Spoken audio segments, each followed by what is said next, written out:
Pastor Edméia, essa semana o Senhor nos agraciou ministrando nas nossas vidas acerca da família. A gente está saindo de um congresso na Igreja Missionária Manancial sobre famílias. Eu sei que existem muitos pais que nos assistem, pais que não conseguem mais comunicar com os filhos. Eu sei que existem muitos esposos que estão com dificuldade na comunicação com as suas esposas. Existem lares que estão à beira de uma falência. Para essa pessoa que está nos assistindo agora, que está passando por esse momento, que conhece alguém que está passando por esse momento, eu gostaria que a senhora liberasse uma palavra de encorajamento, uma palavra de esperança a tantas famílias. Existe uma mentira no mundo que diz que o casamento é uma instituição falida. Eu gostaria que a senhora ministrasse para essa pessoa que nos escuta agora. O casamento não é uma instituição. O casamento é o sonho do coração de Deus. Você precisa saber que o primeiro casamento quem fez foi Deus. Ele entrou com a noiva, ele entregou para o marido e foi ele que fez o casamento. E ele se deleita no casamento. Uma coisa muito difícil de nós fazermos é reconhecermos que erramos. E principalmente reconhecermos o quanto nós cooperamos para que o relacionamento ficasse difícil. Então nós precisamos ser corajosos para voltar atrás e reconhecer, olhar no olho do outro e dizer: me perdoe porque eu errei, eu estou errado. Aprenda a pedir perdão para os seus filhos. Aprenda a conversar para o seu marido, para a sua esposa, que você errou.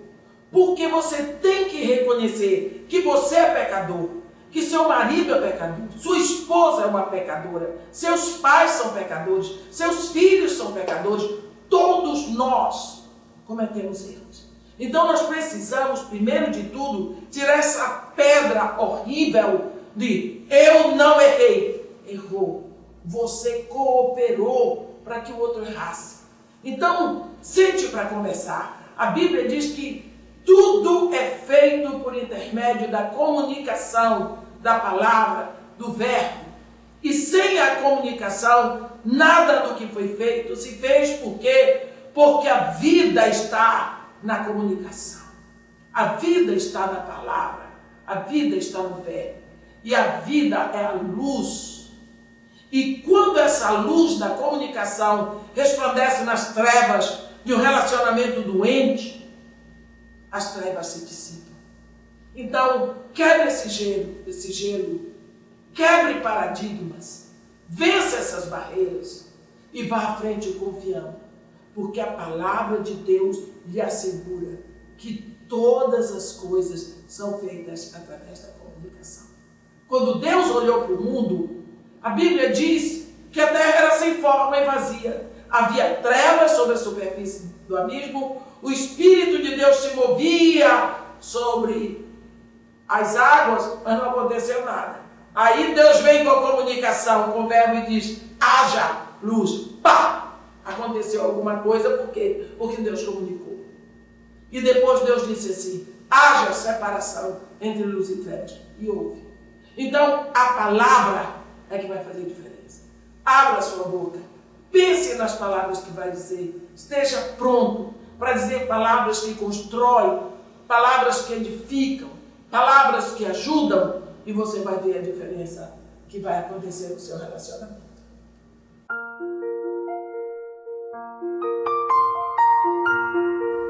Edméia, existe um momento em que Deus move pedras. Existe aquele momento em que Deus, apesar de chamar a gente várias vezes, Ele saculeja a gente e fala: agora vai. Aonde esse momento aconteceu na sua vida? Foi lá no Iraque? Foi lá no Iraque. Eu tinha crescido num ambiente religioso.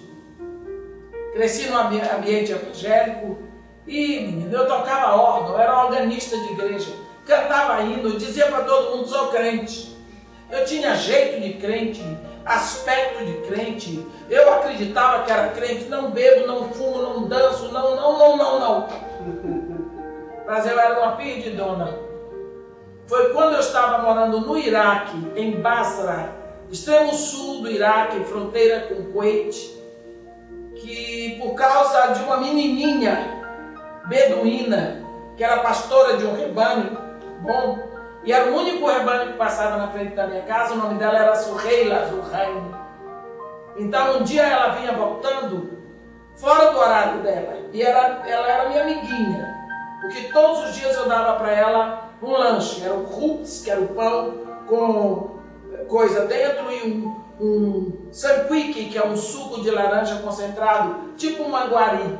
Todos os dias eu dava, ela passava, pegava e ia embora, na volta ela deixava a garrafinha vazia. Nesse 11 horas da manhã, eu estava no terceiro andar da casa, porque casa é muito grande, quando eu vi o barulho do rebanho. Aí eu olhei e fiquei com medo, porque quando há o derretimento da neve do Monte Ararat, das montanhas do Ararat, a água desce como rios e cobre o deserto de Abadan. Então os beduínos vêm para as cidades e eles se acampam nos parques de Tamaneira. E quando seca essa água, o sal que estava na terra, por causa do dilúvio, ele aflora. E essas populações beduínas, elas voltam para o deserto e vão colher o sal. E vão vendendo o sal. Bem, então eu sabia que aquela menina a qualquer momento podia ir embora. E era mês de julho. E quando eu vi 11 horas da manhã, eu disse, pronto, ela está vindo, ela já vai embora, vou ficar sem minha pastorinha, que ela era muito... Eu sempre gostei de criança. Aí eu gritei lá de cima, Suheila! Ela parou, e quando a pastora para, o rebanho para. Aí eu fui lá, ela estava com a cabecinha baixa, com a baia cobrindo, e ela tinha um embrulhinho aqui. Ela estava encurvada. Fiquei perguntando para ela, com o meu pobre árabe, que eu falo, nós vai, nós vem, perguntando para ela o que foi, por que você está voltando agora, você já vai embora, me conta o que aconteceu. E ela não respondia, nem levantava a cabeça, não olhava para mim. Aí depois de tanta insistência, ela levantou um pouco daquele manto que nós chamamos a baia, e eu vi que tinha um cordeirinho. E ela botou a mãozinha por debaixo da perna, um cordeirinho, e tinha umas taliscas, e estava enrolado assim com papiro, que tem muito lá. Só que quando ela pegou assim, para me mostrar, ele deu um berro. Quando ele deu um berro, ela levantou a cabeça e ela gemeu.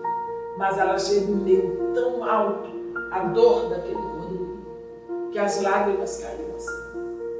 Foi aí. Eu ouvi a voz, que poucas vezes eu ouvi na minha vida, que me disse, eu também sou teu pastor. Eu estou sofrendo a tua perna quebrada. Me deixa cuidar de ti.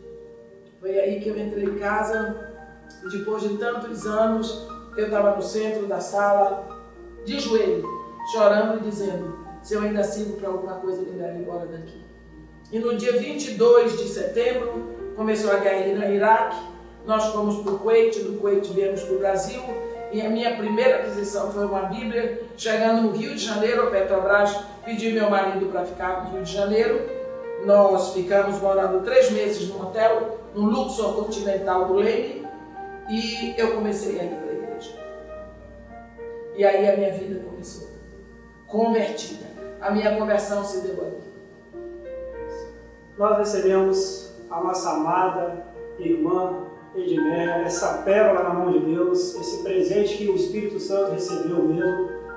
Amada Edmeia, irmã Edmeia, missionária Edmeia, pastora Edmeia, nós agradecemos, meus a Deus, pelo presente e por presentear quem nos assiste hoje por essa palavra tão gostosa. Obrigado. Muito obrigada, que Deus abençoe a todos vocês, que vocês possam quebrar as dificuldades, vencer. Você, meu irmão, que me ouve, seja um.